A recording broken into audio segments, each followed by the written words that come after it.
Good morning, students, and welcome to Naganic Chemistry 101. I'm fully aware that's terrible. It's the best Naga plus school subject pun that I could come up with on short notice. If you have better, leave it in the comments, and you might get some extra credit.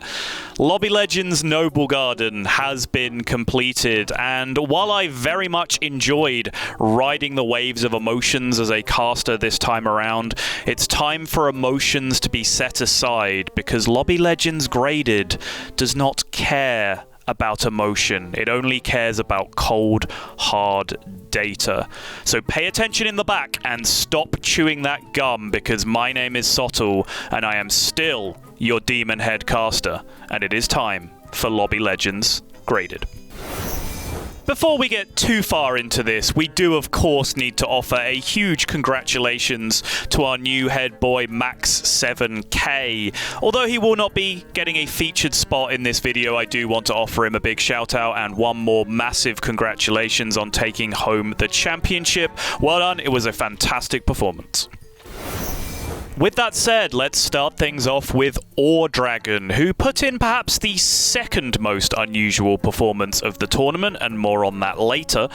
After taking down the first game of Lobby B in fairly standard fashion, so far so Naga, his creativity and scrappiness really started to shine through.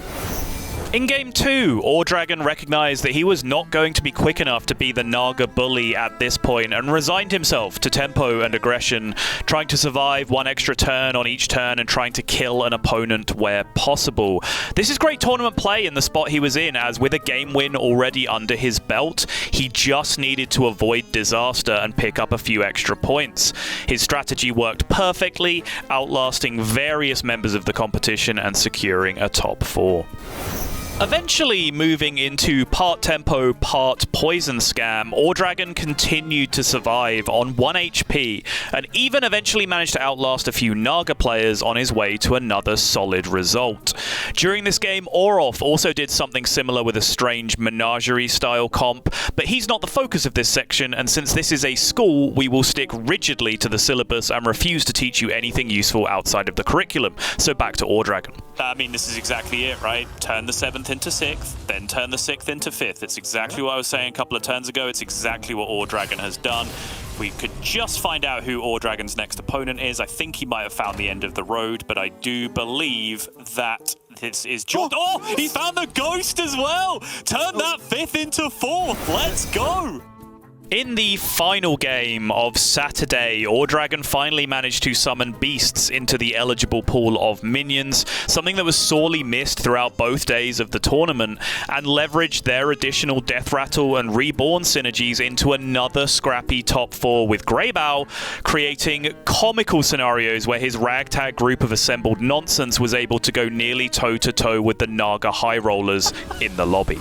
Oh, OrDragon listened to the start of the day when Sottle's like, other comps just don't work. They just don't work. They fail. OrDragon's like, that is such a gratuitous misrepresentation. All I've been saying all day is that the reason why Nagas are entirely uncontested is that we don't have Ghastcoiler in the lobby. That's exactly Ghastcoiler. It's a better story, Sol. No, it isn't. The truth is always the best story, Raven. Come on. So, end of term report for OrDragon. He hit the juicy Naga goodness in the very first game of the day, as any good player would. He adapted perfectly to his dominant position in the tournament and then played hard for tempo to just pick up points where he could. He actually managed to play a beast game, despite Bob refusing to put them in the lobby, and he finished 4th overall on finals day.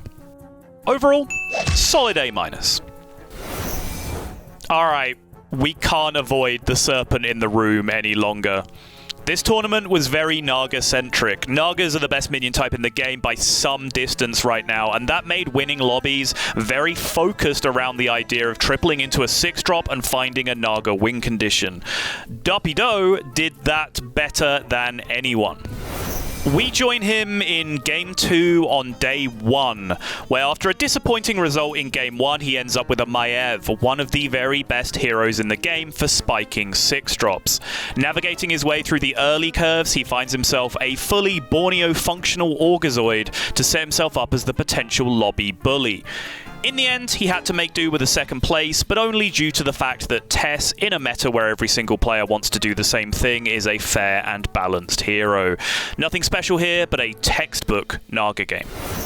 But now for the reason we are really here. In a crazy day 2 scenario where it was possible to go from no one having the lobby in check to 3 players having the lobby in check simultaneously over the space of a single game, Dapido needed exactly a win to be one of those 3 people.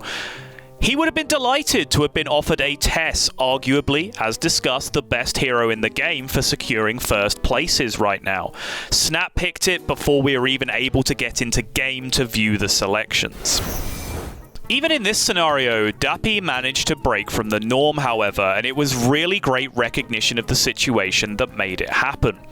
Standard gameplay with Tess in this meta would usually have you hold out for stealing big Naga from your opponents without having to level yourself, especially in a situation where you're so heavily rewarded for getting exactly first.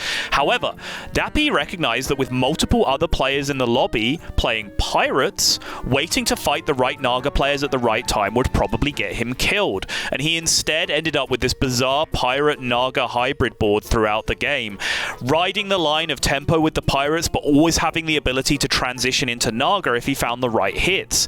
This ended in a climactic final fight where his giant Divine Shield Eliza ended up clutching out the win for him, hitting the 20-point threshold and being one of those 3 players to simultaneously put the lobby in check. And now at the very least... Just like triple check! We have a triple check situation, Raven! It's happened! And what a game from Dappy there. Like, honestly, I could not keep up with the different board states he was building as he went through that game. Dapido, final verdict. He nailed the Naga with the absolute best of them. He played probably the game of the tournament to put the lobby in check on Sunday. He finished 2nd overall, narrowly missing out to our eventual winner, Max 7k. B+. Yanasee, oh Yanasee, what can really be said about the tournament this player had? While everyone else seemingly was hyper-focused on pushing to 6 and forcing Naga, Yanasee very literally had other ideas. Nothing I can add here really makes the point any better, so enjoy this compilation of Yanasee's boards, heroes, and compositions throughout the tournament, narrated by Raven and past Sottle. I love that we've been talking about Naga and, you know, how to play it, how to optimize it, and then Yanasee is just here like, I'm just going to be dancing this game. It's just loving it, just dancing around, having a good time, and guess what? Having a minimum of top 4 here in this lobby. Game is kind of hilarious, right? Both players did the thing of, like, you know, Omega rolling super high up the tavern tiers, but one's been punished and one has not. 26!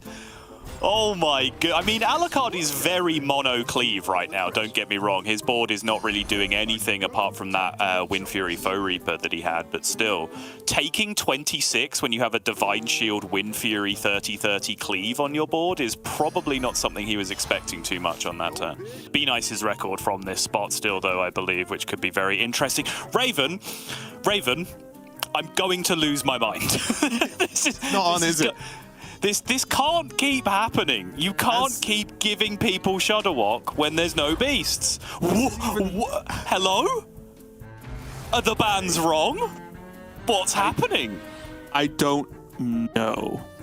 Yeah, what are you doing? I'm very curious. What's your plan? What does your board look like right now? What's your plan? Okay, swabbies. Cool. Yeah, that's it. It is. 1 mana. Indeed. Level up, I guess. To be fair, 35 health, triple frozen in shop, discounted tavern, and now incredibly discounted tavern with the hero powers and now the extra coins from the shell collector as well. Yeah, here we go. And the buttons are being pressed. Yep, down to 7. Wow, he doesn't even have to sell that much. Yeah. He doesn't even have to sell at all. Just the reduction's just strong, right? And then coin, buy. Yeah, he actually had to sell 0 minions to get this done. Okay. I am re-evaluating my stance on Shudderwock No Beasts as we speak. You're watching it happen live. Both beasts and elementals being in are great for the actual economy of doing Daryl things, but then both of the payoff minions as well, with demons for Trickster and mechs for Puttbot, are both in on Tavern 1 as well. So for the second time, I think Yanasee has identified a Daryl window and then leapt through that window, right? This is an extremely good Tavern 1 Daryl, I would say, and a good option for Yanasee to have gone for here. Yo! Okay, that is a shop. Second Peggy, Shell Collector, and the option for a Domo with Celemental in hand.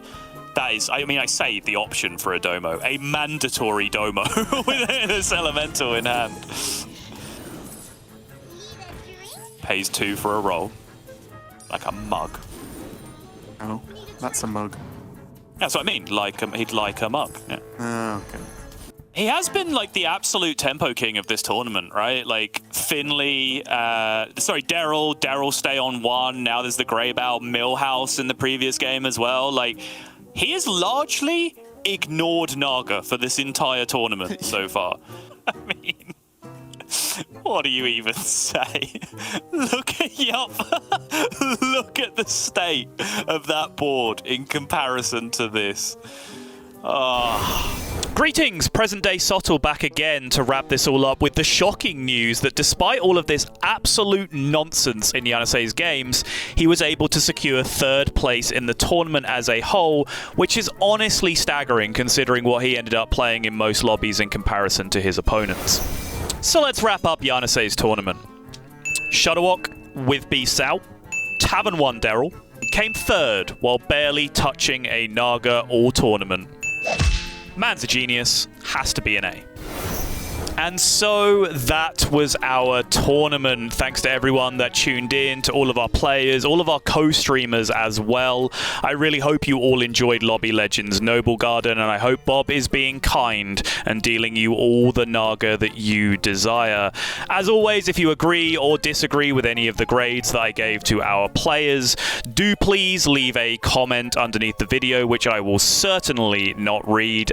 Don't forget to like the video as well if you enjoyed it, and of course subscribe to the channel to make sure that you don't miss any of our Hearthstone content throughout the year. Take care everyone, and goodbye.